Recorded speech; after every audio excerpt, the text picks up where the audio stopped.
Uh, what is the kind of challenges you've seen in terms of consumption, consumption of your products, given the fact that, the consumer sentiment, at least in mature markets, is getting more and more conservative and more saving? Does that impact the beverages space, which is something that is almost an everyday need for most of those markets? The beauty of our business actually is, we're selling, we like to say, we're selling, moments of pleasure at cents at a time. So, but clearly the consumer's under pressure in many parts of the world. That is an issue. We wouldn't deny that.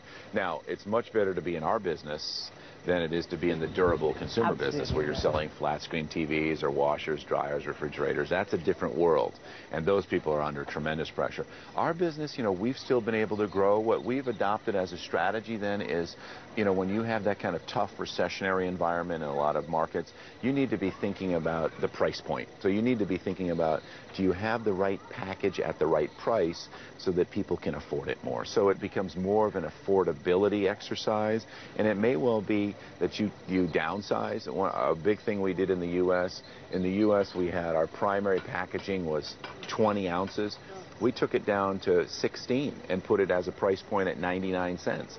Getting that under $1 was important for us, and it's driven a tremendous number of incremental transactions. So I think the thing that we're seeing more and more is you have to be, as a business, even for a business that sells moments of pleasure at cents at a time, you have to be very, very focused on ensuring that you're getting the consumer, keeping the consumer in your franchise to remain relevant. You don't want them to stray too far to try other things or private label, for example. You want them, and that's the value of brand. Keep investing. We have to keep investing in our brand.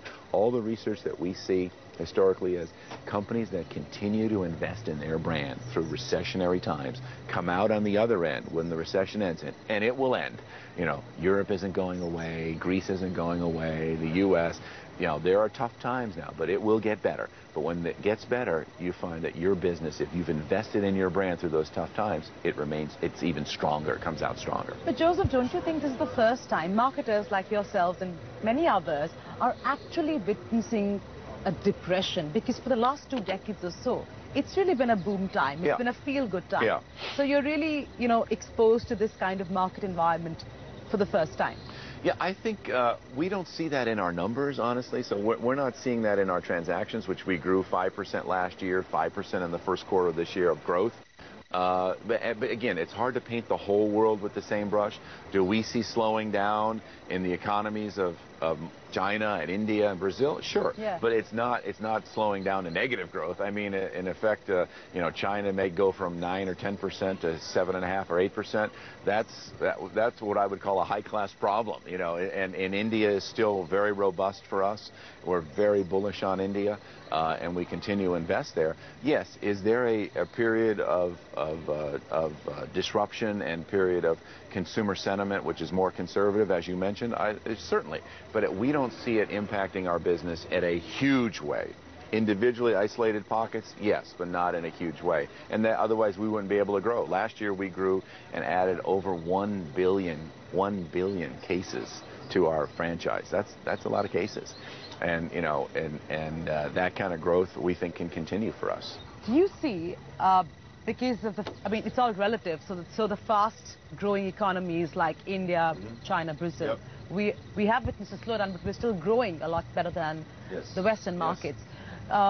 Do you see a change in consumer behavior? For instance, we're supposed to be the quintessential price-sensitive market. We're not into supersizing. We like our packs small. Supersizing is a norm in the U.S. and other Western markets. Do you actually see behavior that is true only to developing economies now being seen in mature markets? I would say that you're starting to see common consumers behaving in a similar way, because I think there's everywhere you see kind of a flight to what they would see to be value. We would certainly have seen a growth substantially in private label brands in Europe, where we are now. You know, we would say that our biggest competitor is private label, in much of the world, private label might represent 8 to 10% of our of the consumption. In Europe, it's over 20%. So you have to, in that environment, that's why it's so important to continue to invest in your brands, because ultimately people will choose the brands that they know and that they love. But I certainly think you're right. I mean, you're certainly seeing consumer habits get fairly homogenized. People, because it's a global world and it's an interconnected world, even if it's not directly affecting them, people see it in another part of the world and say, oh, it's going to come to me, right? It's going to affect me. I need to hunker down a little or think about a different way and approach. I'm going to be a little more conservative in how I spend, even if it's not directly hitting them. So there's the psychology that I would call the psychology of doom, you know, or conservatism that I think can be happening. But and that's why we want to. One of the things that we have done was, there's in marketing, you talk about the functional benefits of your product. You can try and draw an emotional connection to your product. I think for us, where we're seeing a lot of traction is what we call cultural leadership communications. Because the world needs some good news, we have developed a campaign, a sub-campaign under Open Happiness called Reasons to Believe. So it's really reasons to believe in a better world. So Coca-Cola, fundamentally, this product really stands for optimism, positivity, happiness. And as a result of that, what we see all the time is the need to kind of remind people that the world isn't going to come to an end, that there are good things going on in your country and in the world, and look at that bright side a little bit. And so we're not going to solve these problems as a company or as a brand, but if we can bring a little bit of a smile to people, a little happiness to them, by saying, yeah, that's true, that is something that is positive in our country. That campaign for us, or sub-campaign, started in Mexico, then rolled out broadly to Latin America, has gone to the Middle East, has gone to South Africa, and now has gone to the entire continent of Africa. Hopefully it'll come to India also, but it's all around this reasons to believe in a better world. And that is something that that cultural leadership and having a cultural impact is something that we believe in at the Coca-Cola Company. I want to talk about, the role of researchers and how from being order takers in the past, they now have to be strategic thinkers of sorts. Yes, totally. Right? Yeah.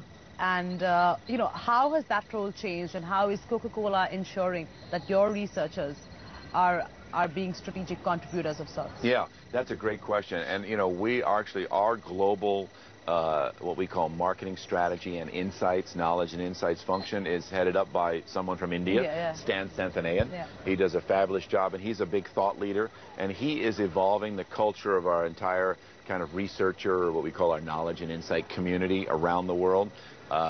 He is evolving them to say, we just can't be order takers. We got to deliver meaningful insights that help drive the business. And so we can get anybody to take orders or read a report, but what we really want is to deliver to all our markets around the world insights that allow us to act in a different way, to see how consumers are behaving in a different way. And so a lot of this is pushing researchers out of their comfort zone, because they're used to very traditional things, and say, no, you need to be looking at this in a very non-traditional perspective. A lot of it is using new techniques.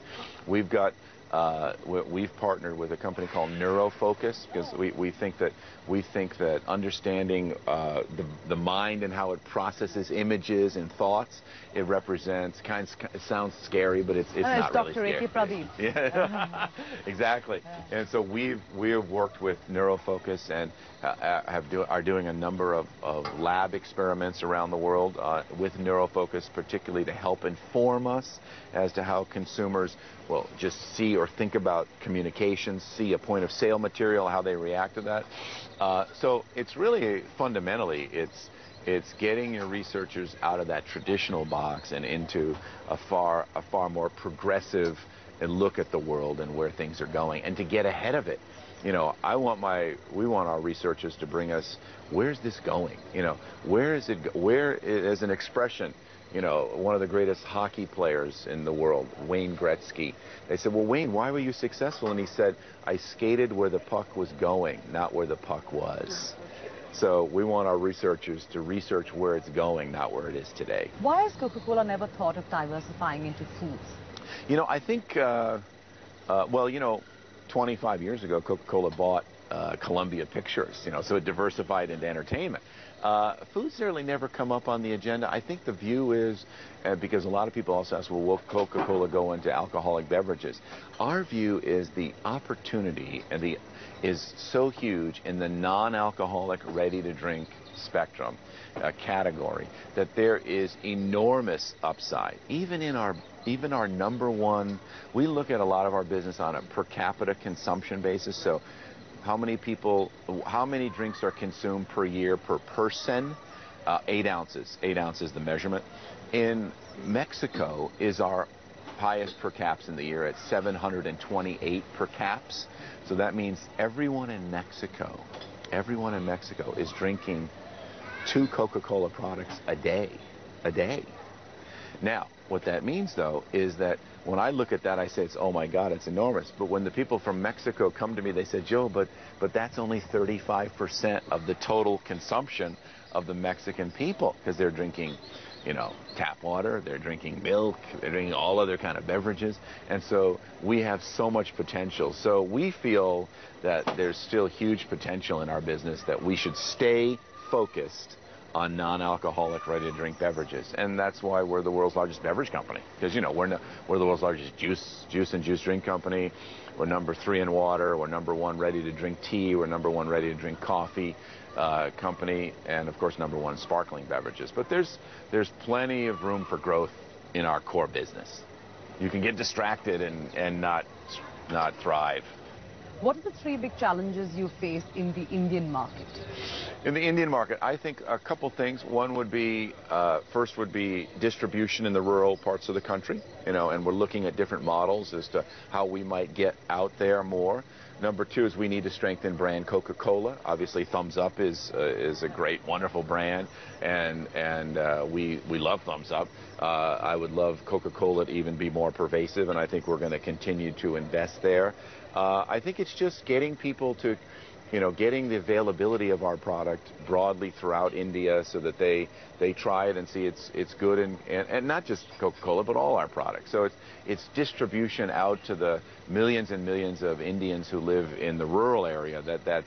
That's one of our big focus points. But we've made a lot of progress there in the last few years, and I think we're going to continue that. But India is a market that requires really out-of-the-box innovative solutions there, and thinking about things like solar-powered coolers, right? So, our product is a lot better when it's cold. Refrigeration is a challenge in parts of India. So could we have a solar-powered coolers that go around?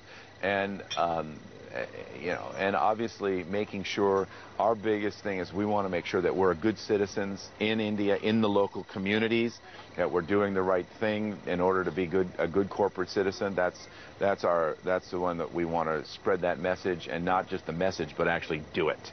And we've got hundreds of programs throughout the country to help us become more of a fabric of the community. So. I know the per capita consumption in India must be so low and dismal. Yes. As opposed to, if you can compare that to China and Chinese consumers and your success in China, how different is it, and how different are the challenges there? Yeah, but I would say this. Here's the thing you've got to understand. If you look at per capita consumption in the Punjab area, it's very high. If you look at a normalized number across all of India, it'll be low.